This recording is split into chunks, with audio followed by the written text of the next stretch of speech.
Hey everyone, I'm Lorraine Driscoll, founder of Building Better Brains, and today I want to talk about something that moms tell me all the time whenever they get frustrated, whenever they're talking about other barriers and so forth to helping their child move forward.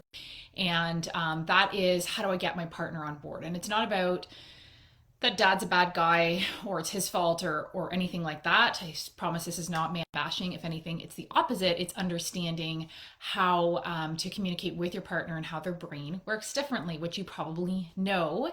And when I start getting into this, I think it will make a lot of sense. So moms tell me all the time, things like he doesn't understand what's really going on with our child. I don't understand how to get him on board, or he just dismisses my concerns with things like he'll grow out of it and so forth. So it's not that dad is a bad guy. It's not that he's a bad dad. It's that men and women, moms and dads, focus on different things when it comes to life, family, and parenting and children and so forth. So men are about the big picture, women are about details, right? We know this. And I want to be clear. This is a generalization. Like I always like to say that when I'm that particularly in this instance.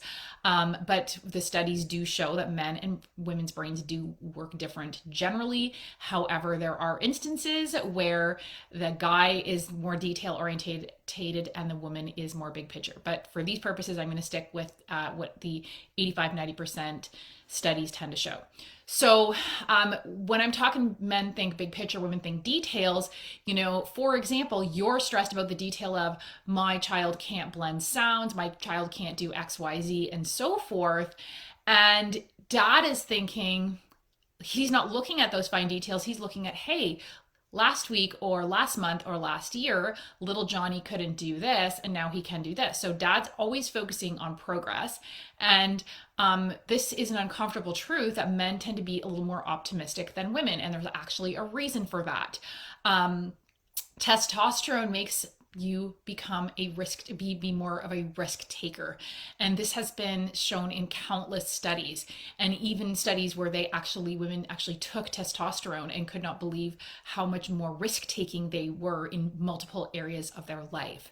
And we need that, right? We need someone in terms of how we evolved who's going to be more of a risk taker, who is going to be willing to go out and hunt and face danger and so forth. But we also needed someone, mom, who's going to probably be more cautious and pay attention to those details. So they're going to be more cautious.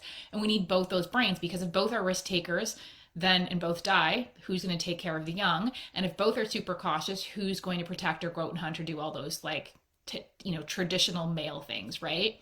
So just to understand that very simple difference, so you might find yourself noticing the finer details and being more concerned about your child sooner than your husband, because that's just how you are wired. So men are naturally more optimistic. So that's why they're going to say things like, he'll be fine. He'll grow out of it. I struggled when I was a kid too. And so you might be wondering, okay, what does all this have to do with my kids' learning and behavioral difficulties in terms of, female brain, male brain, all of that type of stuff? If you want your husband on board, you want your partner on board, you need to understand their brain and you need to be able to speak their language. So number one, men are all about facts and logic. And it's not to say women, I don't want to insinuate that 1950s stereotype that women are emotional and hysterical, but men tend to be more black and white and typically tend to not focus on the emotion as the driving factor. It's just not how they're wired. So they're focused on concrete evidence, facts, data, all that type of stuff. So if you come to your husband with just your fears and your anxieties, something is going to shift in him. Instead of thinking about your child, something is going to shift where he's going to be thinking about he needs to protect you. most likely that he needs to make you feel better in some way, and that's where his instinct to protect and to make you feel better is going to kick in, and he's going to say something really reassuring, right, that he thinks is reassuring, like it's going to be fine, it's not a big deal, all that stuff, like I was like that when I was a kid, or my brother was like that and he grew out of it, or he just needs to try harder, because he's trying to minimize to make you feel better. So what you need to do is approach it from a different angle, or speak to him in terms of facts and so forth, because otherwise when he says these things, like if you come to him with a very, I'm really worried and da da da, he's not thinking about your kid anymore and his problems. He's thinking, oh man, she's really worried. So he's going to try and make you feel better and minimize things. And you're going to feel frustrated and unheard and alone, and like he doesn't get it. And you're all on your own on this. And then, that's possibly when the fight's going to happen, right? So number one, stick to the evidence and the facts. Come with a calm, clear mind. Don't put him in a position where he feels like, he needs to make you feel better. And it's okay to do that. Your partner's there to do that as well. But that's for another conversation, right? Of like, I'm worried and I need someone to like talk this out with. Number two, confidence is key. Okay. So, it really is. And so if you go to anyone, even if like, never mind your husband, if you go to anyone and you don't sound very confident in your own, like what's going on in with your child and your concerns, or what you think they need or don't need, or what needs to change, it's not going to sound very reassuring, right? So then it's not going to make him feel very confident, because it's like she doesn't really seem to know herself. So you need to be confident in your understanding, your opinions, your decisions, whatever it is you're trying to talk to him, whether it's, we need to start doing this, I want to look into this, I think we need to stop doing this. You need to sound confident. So you really need to, it's not just communication, it's your presence. And imagine two options. Imagine option number one, right, where you're like, I'm thinking that we should like, but I'm not really sure. And you're just like, how is that probably going to land with him? Well, he's just going to default to what he always knows, is like, no, we just need to keep doing this, right? But if you come forward with some good solid data or facts or reasons, like logic of why X, Y, and Z needs to happen, then that's going to sound a lot more reassuring. And remember, men are solution based, right? They're very focused on solving problems. We all know that, because that's what happens. That's where arguments tend to happen, when a woman goes to her husband and wants to talk about her feelings or her problems, and he tries to solve your problem and you're like, no, I just want you to listen, right? So be aware, okay, so I come with that solution and sound confident. So number three, moms tend to do the research. So what that means is, again, this is how men and women are different. So when moms are concerned about their child, they tend to notice these things early, because they're probably doing more of the caregiving. It's still generally like that. And I know that's a blanket statement. That's not always the case. So I apologize to any fellows listening to this who are like, that's totally not me. But generally speaking, for example, 98% of the calls I get are from moms, and that's okay. That's just what moms do. So moms are the ones doing the research. Moms are the ones going to the appointments a lot of the time. They're the ones doing the digging. And so they have all this information, and sometimes they have years of information. So number one, you need to not bombard your husband with all of the information you've ever learned in your whole life about your child. Because studies have shown that men don't process lengthy amounts of information, especially when given orally. They just don't process it as well as women, right? We know that men tend to be more visual. So keep that in mind and stick to the basics, the key facts. Don't just go in there and like unload everything. Talk about what your key concerns are and really focus on that, and stick to the facts. And when I say concerns, like stick to the facts, this is what's happening and so forth, right? Nice, calm, and so forth. And the other thing is that if you want to try to give your husband information, keep in mind, number one, like when I'm talking to someone who, like sometimes I'm talking to a mom who's like, okay, I really want my husband to have this information.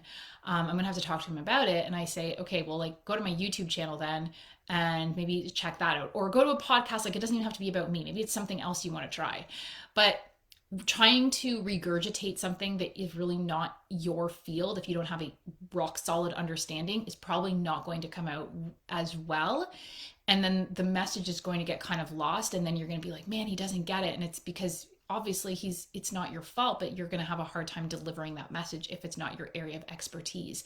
So this is where I say, like, whatever it is you're trying to like get your partner to buy into, listen to a podcast with them, listen to a YouTube, or whatever it is you listen to that you want them to get. And again, not like a 2 hour long one, because that's going to be really overwhelming. So try to find something with the key points and so forth that's not just going to, bore them to death, especially if you're just trying to introduce them to something.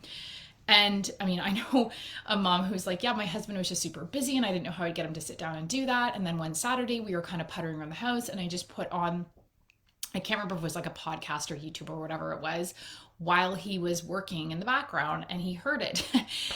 So that maybe he didn't feel like he was being forced, it was being forced on him, but he was kind of heard it. And we all know this is just basic life, which is super frustrating. It's the same in my house, and I know it's the same in every house, where you tell your partner, about something and they're like, oh yeah, whatever. And then they hear it from a professional, they hear it from a random person. They're like, did you know? And it's like, yeah, I've been trying to tell you that for the last 10 years. So keep in mind, that's another reason why, how having them listen to it from someone else can be helpful, because they are going to just be more receptive to it. That's just the facts, is they're going to be more receptive when it's not a family member where maybe they feel like they're being nagged or whatever, right? So number 4, okay, men in general, this has like been studied on and on and on and on. We all know this. Men are typically more reluctant to involve doctors, medications, and so forth. And they also tend to be the same with their children, where they tend to just think kids develop at their own pace, which, I mean, they definitely do, right? And that they are less likely to want to start going into diagnosis and more intensive interventions. So keep that in mind and be aware that men are wired to fix, right? Wired to fix, wired to solve problems, and they want real answers with real solutions that are very logic based, which is cool. I'm totally cool with that. As someone who like loves to dork out on science, I think that's fantastic. So that, coupled with the fact that men typically tend to be goal orientated, you want to keep all of that in mind whenever you're talking to your husband. So in terms of them being reluctant to go to doctors and so forth, it's because they don't want to find out for themselves, right? Like, they don't want to find out I have a weakness, because that's not what men want to find out. They want solutions. So what you want to do is you want to approach all of this in a way that makes them feel like with their child, it's not about finding out your kid has this problem or they have this disorder or whatever, this disability. It's they have this difficulty or this challenge, and here's the solution. So you want to keep in mind, don't just go to your husband with problems and be like, what are we going to do? And they have this disorder and it's the end of the world. You want to focus on being goal orientated and the solution. And remember, your confidence will make them feel confident in it. That is so, so key. And so I'm going to end this with saying that since dads are all about facts and not fluff, this is the perfect chance to tune into my upcoming training, how to identify the root causes and solutions for your child's learning and behavioral difficulties, which I will be doing April 9th, Saturday, April 9th. So if you want that, let me know in the comments below. I can send you the link to sign up for that and enroll and so forth and save your spot, because spots will be limited. It's currently, the early bird price is $37 and it will be $47 as of April 1st. So let me know in the comments below, how do you approach these situations with getting your partner on board, how to pitch stuff, all of that type of stuff. And, like communication, and do you find confidence and presence is key versus, other things that we've talked about and so forth. So thanks for watching, everyone. Have a fantastic day.